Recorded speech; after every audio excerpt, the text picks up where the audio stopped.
Hello ನನ್ನ ಕುಟುಂಬದವರೇ, ಹೇಗಿದ್ದಾರೆ ಎಲ್ಲರೂ? ಇದು ಗೋಧಿ ಹಿಟ್ಟಿನ ಸೂಪರಾದ ಬ್ರೇಕ್ಫಾಸ್ಟ್ ಹೇಳ್ಬೋದು, ಸ್ನ್ಯಾಕ್ಸ್ ಹೇಳ್ಬೋದು, ಏನು ಕೂಡ ಹೇಳ್ಬೋದು. ನೀವು ಇದನ್ನು ತುಂಬ ಚೆನ್ನಾಗಿದೆ ಹಾಗೂ ತುಂಬ ಸಿಂಪಲ್ಲಾಗಿ ಇದನ್ನು ನಾವು ಮಾಡ್ಬೋದು.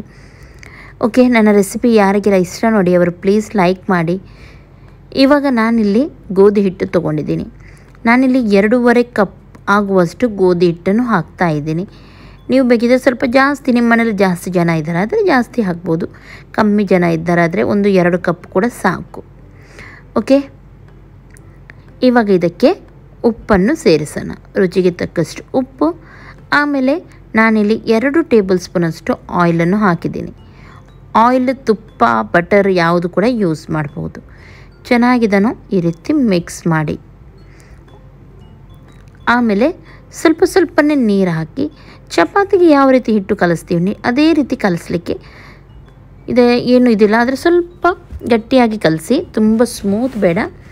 ಹಾಗಾಗಿ ಸ್ವಲ್ಪನೇ ನೀರು ಹಾಕಿ ಇದನ್ನು ಕಲಸಿ. ಓಕೆ, ನೋಡ್ತಾ ಇದ್ರಲ್ಲ, ಇದೇ ರೀತಿ ಮಾಡಲಿಕ್ಕೆ. ಇದನ್ನು ಸ್ವಲ್ಪ ಪಕ್ಕದಲ್ಲಿ ಇಡೋಣ. ಇವಾಗ ನೆಕ್ಸ್ಟ್ ಒಂದು ಪಾತ್ರೆ ತೊಗೊಂಡಿದ್ದೀನಿ, ಸ್ವಲ್ಪ ಆಯಿಲನ್ನು ಹಾಕ್ತಾ ಇದ್ದೀನಿ. ಇದಕ್ಕೆ 2 ಸಣ್ಣದಾಗಿ ಕಟ್ ಮಾಡಿದ ನೀರುಳ್ಳಿಯನ್ನು ತೊಗೊಂಡಿದ್ದೀನಿ.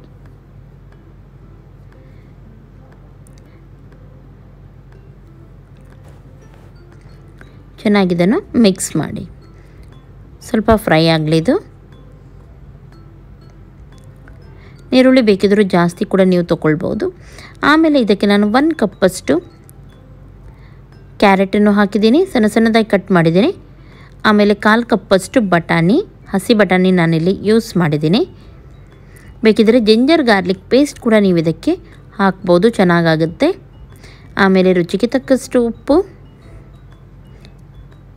ಸ್ವಲ್ಪ ಹೊತ್ತು ಒಳ್ಳೆ ರೀತಿದು ಫ್ರೈ ಆಗಲಿ.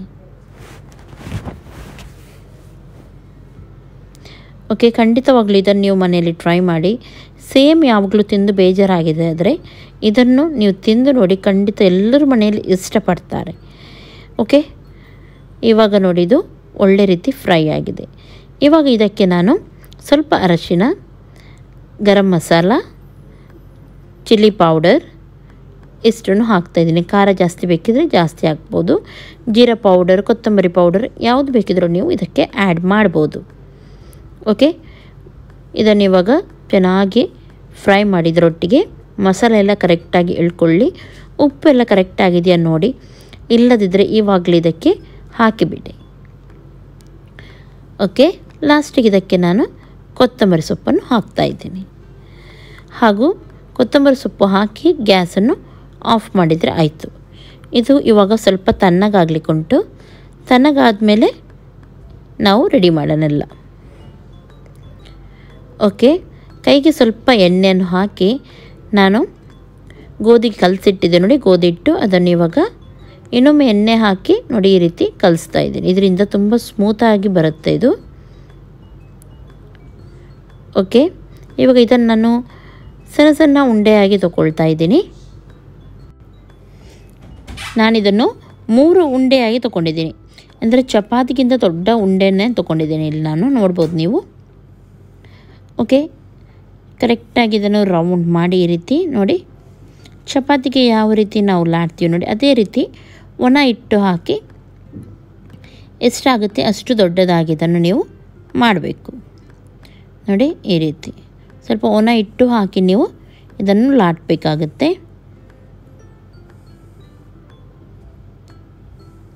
ತುಂಬ ತೆಳು ಅಲ್ಲ ಹಾಗೂ ತುಂಬ ದಪ್ಪನೂ ಅಲ್ಲ, ಆ ರೀತಿ ಮಾಡಬೇಕು. ಚಪಾತಿಗೆಲ್ಲ ಯಾವ ರೀತಿ ನೀವು ಇದು ಮಾಡ್ತೀವಿ ನೋಡಿ ಅದೇ ರೀತಿ ಸೇಮ್.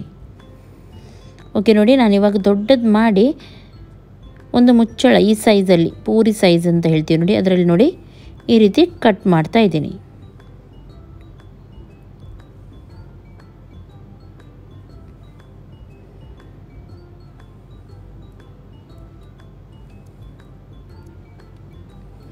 ಓಕೆ, ನೋಡಿ ಇದೇ ರೀತಿ ಎಲ್ಲವನ್ನು ಮಾಡಿ ಇಡಬೇಕು. ನೀವು ಎಷ್ಟು ಉಂಟು ನೋಡಿ ಅದನ್ನು ಫಸ್ಟಿಗೆ ಈ ರೀತಿ ಮಾಡಿ ಇಡಿ ಎಲ್ಲವನ್ನು.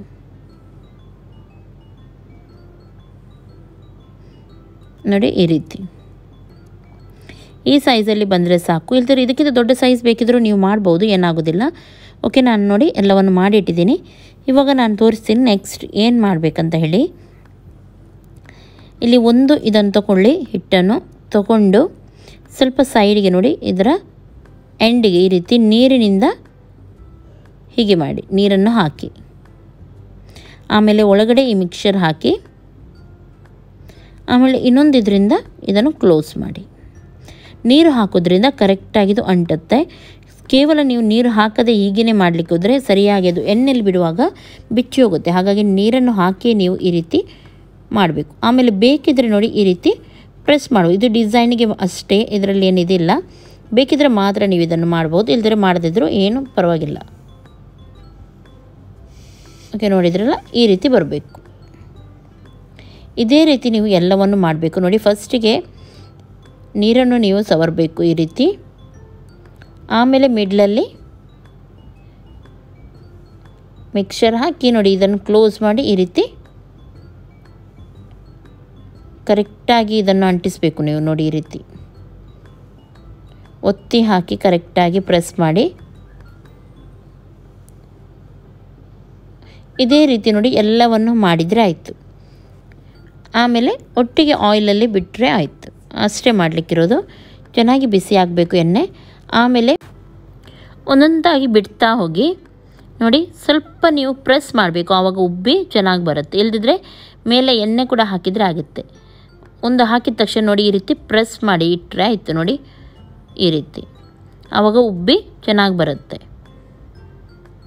ನೋಡಿದ್ರಲ್ಲ, ಇದೇ ರೀತಿ ಒಂದೊಂದು ಬಿಡ್ತಾ ಬರೀ ಈ ಸೈಡು ಫ್ರೈ ಆಗ್ತಾ ಬರ್ತಾ ಉಂಟು. ನೋಡಿ, ಒಂದೊಂದು ಬಿಡುವಾಗ ಒಂದೊಂದು ಫ್ರೈ ಆಗ್ತಾನೆ ಇರುತ್ತೆ. ಇದೇ ರೀತಿ ನೀವು ಮಾಡ್ತಾ ಹೋದರೆ ಆಯಿತು. ಒಂದೊಂದು ಫ್ರೈ ಆಗುವಾಗ ಅದನ್ನು ಒಂದೊಂದಾಗಿ ತೆಗೆದ್ರೂ ಆಗುತ್ತೆ. ನೋಡಿ, ಸ್ವಲ್ಪ ಪ್ರೆಸ್ ಮಾಡಬೇಕು ಈ ರೀತಿ. ನೋಡಿದ್ರಲ್ಲ, ಸ್ವಲ್ಪ ಕ್ರಿಸ್ಪಿ ಬೇಕಿದ್ರೆ ತುಂಬ ಟೈಮ್ ಇಟ್ಟರೆ ಆಯಿತು. ಇಲ್ದಿದ್ರೆ ಹೀಗೇ ನೀವು ಪೂರಿ ತಿಂದಂಗೆ ಬೇಕಿದ್ರೆ ಸ್ವಲ್ಪ ಸ್ಮೂತ್ ಹೀಗೆ ಇರುವಾಗ ತೆಗೆದ್ರೂ ಆಗುತ್ತೆ, ಏನಾಗೋದಿಲ್ಲ.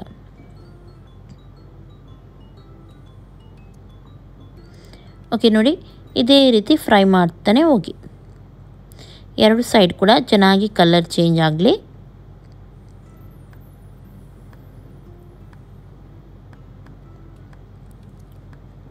ಓಕೆ, ನೋಡಿದ್ರಲ್ಲ ಚೆನ್ನಾಗಿ ಬಂದಿದೆ. ನೋಡಿ, ಇದು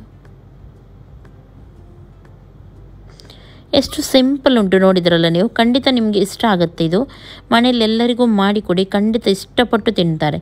ನಾನು ಹೇಳಿದಾಗೆ ಇದು ಸ್ನ್ಯಾಕ್ಸ್ಗೆ ಕೂಡ ಆಗುತ್ತೆ ನಿಮಗೆ, ಹಾಗೂ ಬ್ರೇಕ್ಫಾಸ್ಟಿಗೆ ಕೂಡ ಆಗುತ್ತೆ. ಪೂರಿ ಬಾಜಿ ಎಲ್ಲ ಒಟ್ಟಿಗೆ ಮಾಡೋದಕ್ಕಿಂತ ಈ ರೀತಿ ಮಾಡಿ ನೀವು ತಿನ್ಬೋದು. ಸ್ವಲ್ಪ ದೊಡ್ಡ ಸೈಜ್ ಬೇಕಿದ್ರೂ ನೀವು ಮಾಡ್ಬೋದು ಇದನ್ನು.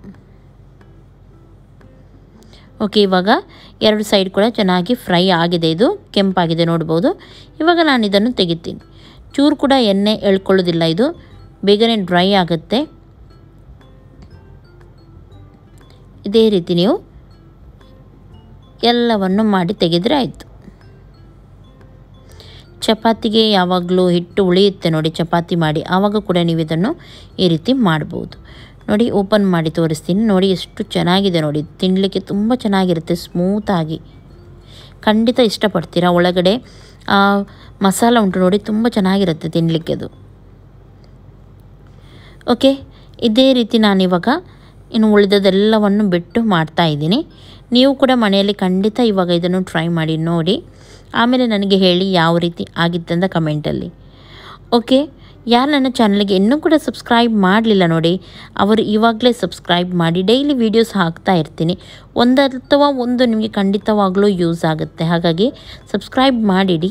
ಪಕ್ಕದಲ್ಲಿರುವ ಬೆಲ್ ಬಟನ್ ಕೂಡ ಕ್ಲಿಕ್ ಮಾಡಿ, ಇದರಿಂದ ನನ್ನ ನೋಟಿಫಿಕೇಷನ್ ನಿಮಗೆ ಸಿಗುತ್ತೆ. ಹಾಗೂ ಇವತ್ತಿನ ಈ ರೆಸಿಪಿ ಲೈಕ್ ಆಯಿತು ಅಂತಂದರೆ ಲೈಕ್ ಮಾಡಿ. ನಿಮ್ಮ ಫ್ರೆಂಡ್ಸ್ ಜೊತೆ, ರಿಲೇಟಿವ್ಸ್ ಜೊತೆ, ಎಲ್ಲರ ಜೊತೆ ನನ್ನ ರೆಸಿಪಿಯನ್ನು ಶೇರ್ ಮಾಡ್ತಾ ಇರಿ.